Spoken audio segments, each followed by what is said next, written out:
wake up! World, wake up! More sanctions on Russia! More sanctions on Russia! More sanctions on Russia! More sanctions on Russia! More sanctions on Russia! More sanctions on Russia! Tribunal for Russian war criminals! Tribunal for Russian war criminals! Tribunal for Russian war criminals! Tribunal for Russian war criminals! Tribunal for Russian war criminals! Tribunal for Russian war criminals! The whole Russian command and control structure, the whole of FSB, are war criminals. And war criminals of the worst kind, who commit those crimes and don't even have the courage to admit that they have done so. No, they blame others. And that's the interesting part, my friends. The FSB has allowed ISIS-K to do this terror attack in Russia. And ISIS-K has claimed responsibility for this terror attack. Everybody in their right mind knows Ukraine had nothing to do with this, and yet the Russian terrorist regime does not care about the truth. It does not care about what the other countries say. It only cares about what its corrupt leadership says. That's the only thing that matters for them. And for as long as the Russians are fine to behave like slaves, as long as the Russians are fine to be used as cattle fodder, as meat for the grinder, this war will continue. And that is why the world needs to unite, to sanction Russia even more, to send Ukraine everything that's necessary for a victory, for a decisive victory that will stop this war, not for a day, not for a year, but forever. The only way for us to do that, my friends, is to stop the Russian terrorist regime itself. Because for as long as the individuals in power in Russia right now remain as such, remain powerful, this war will never end. They will simply rebuild, regroup, and go ahead for another try. That's why, my friends, we need to stand united. The free world needs to stand united at long last. The British people know from the past that you don't necessarily need to share a land border with your enemies for them to attack you. They know this because of the Battle of Britain. They know this because of the Blitz. Countless people martyred by Nazi Germany in those days are proof of that. And Russia is just as dangerous to Great Britain as it is to Poland. Although Poland might be hit first, especially if they don't start taking care of their corrupt farmers. And speaking of which, this is a fun fact. You can find this video all over the internet. Sometimes these Polish farmers who were blocking Ukrainian aid for the Ukrainians were questioned, what will it take for you to leave? And they had the funniest answer to give. Give us 1,000 zloty and we will go home. For anyone who doesn't know, zloty is the coin, is the currency in Poland still. So it's not about ideology, it's not about the ideal, it's about the money. It's always about the money for these individuals who have been paid by the Russian terrorist regime. You can tell. But of course, my friends, unfortunately, the Russian terrorist regime does not always have to pay their allies. Sometimes they find useful idiots who help them out of their own accord, whether it is because of mental issues, misinformation, or simply because they're stupid. There are many reasons why the Russians managed to get these people on their side. Fortunately, vast majority of people stay away from such ideologies, but there are some who don't. And we will be speaking about those individuals very soon. And there's been a little news outlet done about them. I'd like to read it for a little bit. But before that, we need to speak about what Ukraine needs to achieve victory in this war, my friends. Because arms keep peace. And arms will continue to keep peace as long as we have them to defend ourselves against those who want to attack us. Because goodwill and a good ideology is worthless if it is incapable of defending itself against brutal force, against aggression, against war. That is why, my friends, that we say, fight the jets for Ukraine! Fight the jets for Ukraine! Fight the jets for Ukraine! Fight the jets for Ukraine! Fight the jets for Ukraine! Fight the jets for Ukraine! Air defense for Ukraine! Air defense for Ukraine! Air defense for Ukraine! Air defense for Ukraine! Air defense for Ukraine! Air defense for Ukraine! Arm Ukraine as you promised! Arm Ukraine as you promised! Arm Ukraine as you promised! Arm Ukraine as you promised! Arm Ukraine as you promised! Arm Ukraine as you promised! Before I read this article, I would like to thank the British people for the great support they've always sent to the Ukrainian people. Because the British people know that to appease a dictator is to help a dictator. It's as simple as that. The vast majority of the people in Great Britain fully support Ukraine. For that we say thank you to every single one of them. We will not forget the people who do us good, just like we will not forget the betrayal of the Russian terrorist regime, or rather the many betrayals have committed in the past and continue to commit right now, every single day that this war continues. But now, my friends, I would like to read this little article. It's titled, Traitors, Brit Duo Fighting on the Front Line for Russia. Now I'd like to mention that fortunately, this is a small minority of the people in the United Kingdom. Very few people here fall prey to the Russian propaganda. But now, we will tell the whole world about some individuals who did fall for that. And this article explains very well what kind of individuals they are and where they are leaning ideologically. That these people, they are very unsavory individuals. And as the saying goes, every village has its idiot. And these people are clearly those exceptions in this countryside place. Two British men fighting for Russia against Ukraine are facing calls to be arrested and jailed if they return here. Ben Stimson, 48, Aidan Minnis, 37, are the first Britons known to be fighting in Ukraine for Vladimir Putin's regime. I'd like to emphasize that. The first Britons known. This shows that this is a very small percentage of people. Very few people are willing to do this, especially in this great country. However, we need to tell the truth, and we need to face these facts head on and explain why these individuals have made the choice that they have. In a video posted online this weekend, seen by The Mirror, Stimson and former National Front member Minnis passed in front of a Russian flag wearing military fatigues. The National Front, that is where these unsavory individuals come from. Far-right groups, as we've spoken about already, about this topic, the far right and the far left support the Russian terrorist regime for different reasons. Which is the funny part. If they spoke with each other about the reasons they both support Russia, they would end up fighting each other. But alas, some of these individuals are too stupid to question why they truly support the Russian terrorist regime and why they keep finding people from opposite views who also support Russia for the same genocidal reasons. I quote, "Yes, yes, I'm back in Russia. I'm back in uniform," he said before brandishing a Ukrainian grenade and adding, "We've got some British taxpayers' returns." In a separate video, he says, "Every man takes his choice. A lot of us, the foreign volunteers, have chosen to come over to this side, to the Russian side." Now that's a lie straight up. A lot of us. All of who? A lot of National Front nutcases. Maybe a lot of neo-communists. Maybe a lot of those people. Maybe a lot of people with mental issues.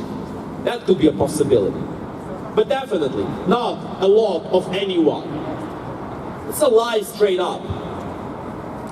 And it's also interesting that he mentions that there's some British taxpayers' returns. I guess he doesn't realize that it's in the benefit of the British people to help Ukraine win. I guess he doesn't realize what the British values are. The values of freedom of speech, of rule of law. Has he forgotten all of those things? And he claims that he's returning British tax money. What are taxes but the blood of a nation? What's supposed to make that nation endure? And this nutcase, this idiot, is fighting for somebody who stands completely against those British values, completely against anything this country stands for. And he has the gall, he has the face to claim that he's doing something good for Britain. Disgusting. Former British Army Commander Colonel Richard Kemp has branded Stimson and his close friend Minnis traitors. These two are an absolute disgrace, and all traitors who upon their return to the UK should be arrested and jailed, he told the Mirror. These two traitors clearly don't know who the enemy is. I could not have said it better myself. It could be they don't know, could be they have mental issues. Maybe they just don't care. It's very funny. I've met some people who brand themselves as conservatives and who fully support Russia and who fully and completely want the West to collapse. Now that's the funny part for me. How much do you truly have to subvert a nation for the conservatives of that nation to be standing square against the values of that very nation? One in Budapest. What are they conserving? What are they defending? What are they standing for? For Russia? For Iran? For North Korea? For China perhaps? Is that what a conservative is nowadays? Pathetic. Stimson from Oldham and Greater Manchester has already spent time in prison here for supplying pro-Russian forces in Ukraine. Now that's good news. It means that individuals who commit such acts of terror will be punished. It should be remembered by any people who have an ambition to help the Russian terrorist regime. He was jailed for terrorism offenses after spending 4 months helping Russian-backed separatists in the Donbass region in 2015. Meanwhile, Stimson's close friend Minnis from Chippenham in Wiltshire was reportedly convicted in 2006 of assaulting relatives of a driver whose dangerous driving led to the deaths of his cousin and girlfriend.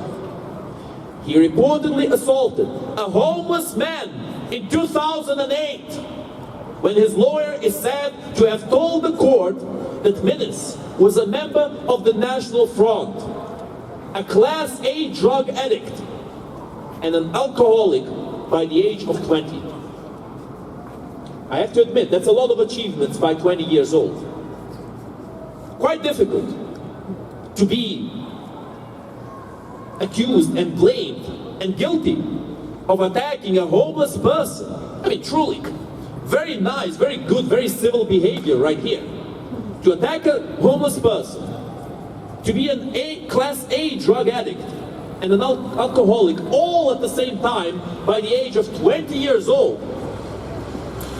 Honestly, my friends, I could not hold a candle to this guy. I was not so busy when I was 20. My life was more boring, you could say. I'm sure I can say the same about vast majority of people. But honestly, in this case, that's a good thing. Because, I'm not sure if I have to say this, but attacking a homeless person is a very unsightly type of behavior to have. It's disgusting.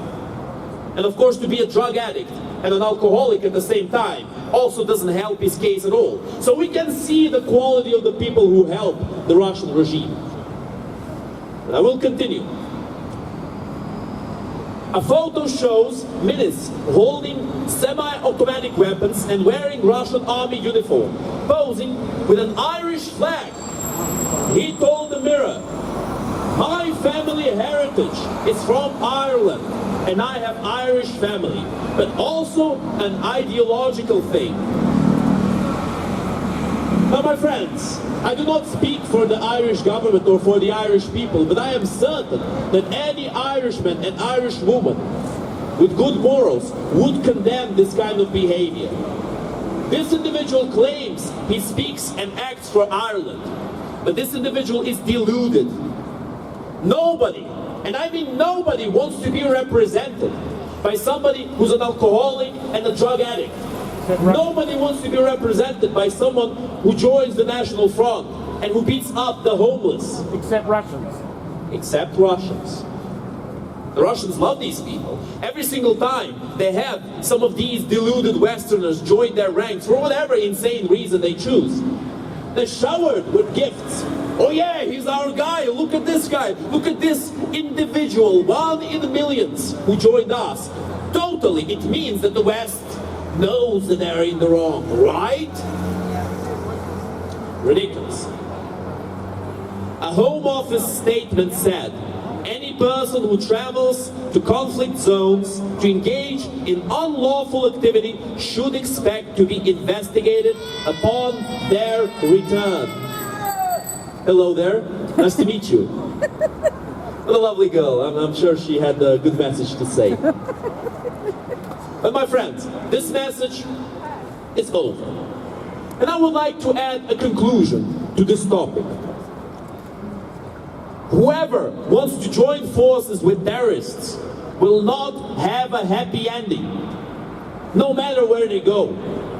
Even if they do the damage they want to do, even if they win in an engagement or two, they are all fighting for a hollow cause. They're fighting for death. They're fighting for destruction. Because they love death more than we love life. That must not be forgotten. Especially in terms of these individuals who work together with the Russian terrorist regime and who shill for them, who claim that they are the good guys, and yet who commit war crime upon war crime upon war crime. Like a mission impossible for a Wagnerite to not commit war crimes. We have heard so many stories, horror stories honestly, about the Wagnerites and their executions of prisoners, about the Wagnerites and their zero mercy policy when taking new villages, new settlements, about how they were ordered to kill everyone who would be there, whether they would be soldiers, elderly, women or children. Doesn't matter to them, civilians or not, they would kill everyone. And it is the choice for the people of this country and every country in the West, whether or not they want to help Ukraine end this great evil now, before it reaches the borders of this country, before the people and the civilians of this country have to suffer with this, or whether they want to be like these two idiots, alcoholics, Class A drug addicts, people who beat up the homeless and who claim that this is not their war. Because indeed, somebody who's a drug addict and alcoholic should definitely be listened to on their political opinions, especially if they are a part of the National Front. That, my friends, is something that every person needs to think about. That is the message we are here to send. Слава Україні! Слава нації! Україна! Україна! Україна! Героям України тричі! Ворогам України тричі! And now, my friends, we will have a short musical break. You'll do after this. Okay, musical break. Yeah, fine. Yeah, no, I'm just going to do the message. Шукаєш мене до пекла, шукаєш щодня смс-ку, я живий і здоровий.